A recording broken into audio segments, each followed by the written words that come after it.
Welcome to the program, everyone. Today I want to talk about this thing right behind me. You might recognize this symbol. It's Bitcoin. Now, what I want to talk about today is that there's some dramatic things that are happening for the network in the next few months. I want to talk about those. But in order for me to talk about those things, the halving event that's happening in April, for me to talk intelligently about that and tell you about I can tell you what's going to happen with the price. But in order to understand that, you need to understand the network. And once you understand the network itself, then you can sort of understand how all this comes together. So first, let me talk about this. And I'm sorry I'm wearing black on black and just got the, just, if it looks like just a floating head, sorry about that. But that's hopefully with the Bitcoin right here, it doesn't look too weird. But let's talk about the Bitcoin network, okay? There's a few things you need to know about the Bitcoin network, and I'll try to be as simple as possible here. There are two things to know about it. There's miners and there's validators. Now, what do all those fancy terms mean? What do miners do and what do validators do? Well, first off, you need to understand what the Bitcoin network is. The Bitcoin network is just a recording of transactions or blocks that are chained together. That's why it's called a blockchain. Every block is linked to the one before it and the one after it. That's how it's chained together. So the blocks are created by the network. And the way that the blocks are created is that there is a math problem that's given out by the code. Okay, the Bitcoin code is basically runs all the time, and it's not really changed. It's only changed if there's a proposal to change it and then the miners vote on it. But for the most part, let's just assume that it's not going to change. Okay, it's simpler just to think the Bitcoin code hasn't changed, and the miners run that code constantly. And that's their job. They are the worker bees of the network, and they are the lifeblood of it. Now, I'll talk about decentralized and centralized in a moment, but first, the worker bees, those are the miners, and those are fancy computers that their one purpose, their one job only, is to turn electricity into Bitcoin. And the way that they do this is that they run a copy of the network, and they run the program. Their job is to guess and answer to a math problem. Now, that math problem is given to them every 10 minutes, okay, on average, okay? And the only way they can get the answer to it, the first one that gets the answer gets the prize of being able to write the next block, and they get the block reward. That amount gets cut in half every 4 years, and that's coming up in April. That's called the halvening, or the halving, depending on your vernacular, but whatever terms you use, the reward gets cut in half, okay? So now, like right now, you're getting 6.25 Bitcoin if you win, or you have a miner that wins. That miner gets 6.25 Bitcoin if they gets to write their next block. And the only way you get to write the next block is if you get as close of an answer as the network is allowing for a 2-week period. Now, how does it know to do that, or how does it change it? So first off, let's think about the accuracy of the answer. The accuracy of the answer is determined by the hash rate of the network. Now, that's another fancy term.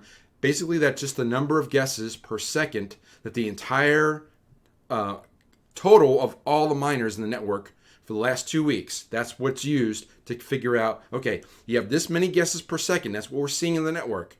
So based on that, the network decides, it runs the software and calculates, okay, let's just say it's running, 10 trillion guesses per second. That's not the right answer, but I'm just going to give that to you. But based on that 10 trillion per second guessing, it will say, like, okay, based on that number of guesses, how difficult do I need to make the math problem so that I only get one accurate answer, or one answer that's within the accuracy window every 10 minutes? So to think about this, think about throwing darts on a dartboard, okay? All the miners are doing is throwing darts at the dartboard, okay? And their job is to hit that bullseye and get really, really, really close to the center. And that accuracy to the center of the bullseye is determined every 2 weeks by the network based on how many darts they're thrown per second.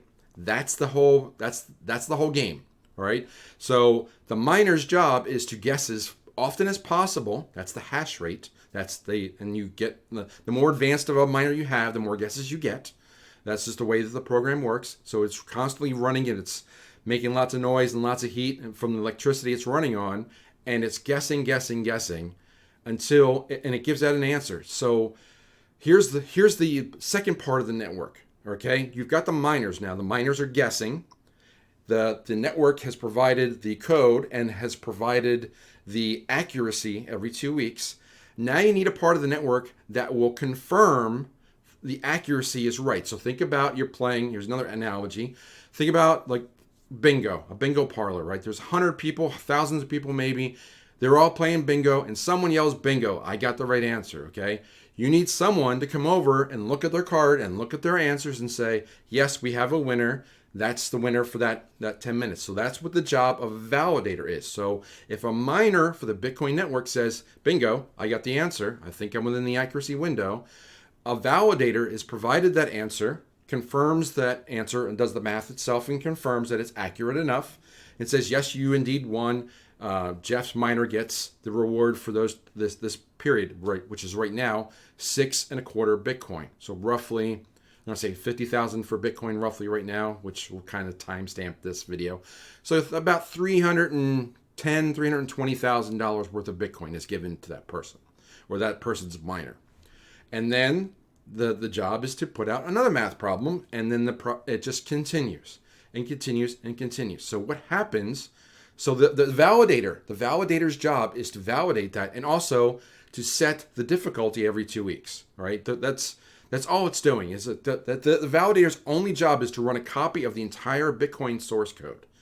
All right, or I'm sorry, the record of all the blocks. The validator has a list of the blocks all the way back to the Genesis block, the very first block, and it just adds a block to it every 10 minutes. That's all it does. It is a complete history of Bitcoin. That's why you can see you got the whole blockchain. You can look and see all the addresses and where they've gone, backwards and forwards, because all the blocks are chained together. You can see all the addresses and see all the relationships. And you can see the new block and how it's recorded. The other thing the validators do is if there's a tie, or if let's say the two miners say bingo at once, okay, it's supposed to break the tie. Sometimes what happens is that miner A, Jeff's miner, let's say Steve's miner, Jeff's miner and Steve's miner both give an answer at the same time, and that's given to the network. Well, the network, they say we got an answer. Yes, that's their first job. Everybody else go keep the network running and start looking for the next block.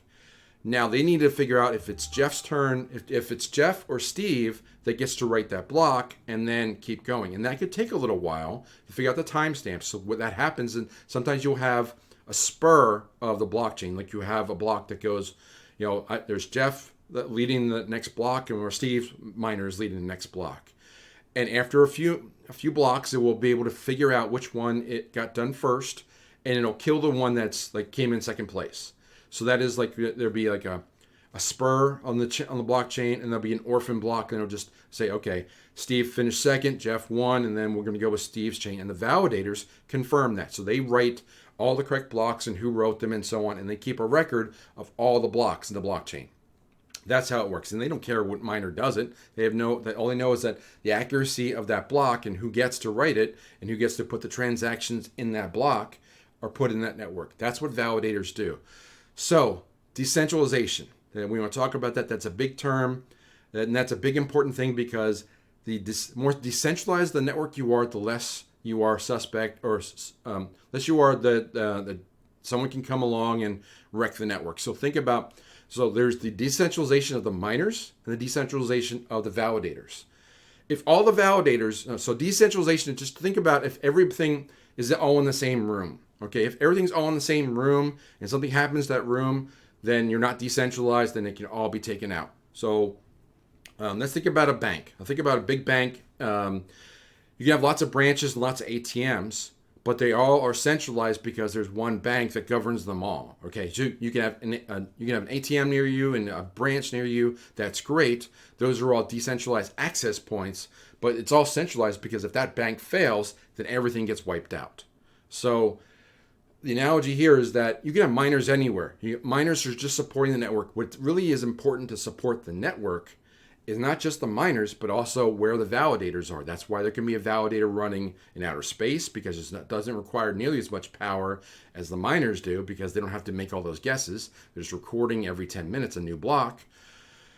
So you have validators all over the globe, and those are all decentralized and supporting the network. Now you get no benefit from running the node, right? It actually costs you to run a node, but what a lot of miners do is that's a cost of doing business, because this is their business.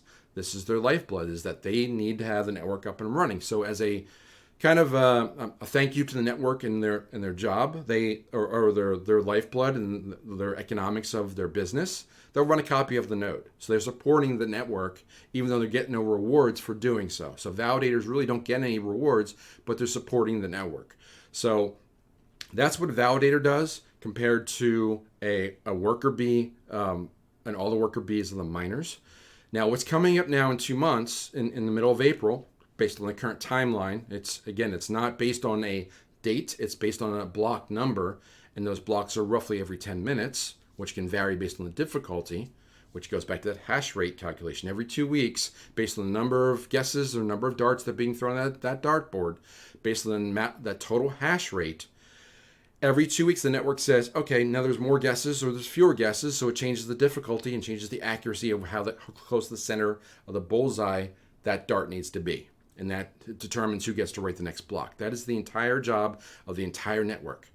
Now, with all that said, I'm going to pause there and make a second video and talk about the economics of being a Bitcoin miner, and based on all that and how the halving or halvening is going to impact that event coming in a couple months. So what are your thoughts? I hope you enjoyed this video. Please like, share, subscribe. Please send this out to someone who wants to learn more about Bitcoin. And I'll leave it there for now. I'll see you in the next video. Take care.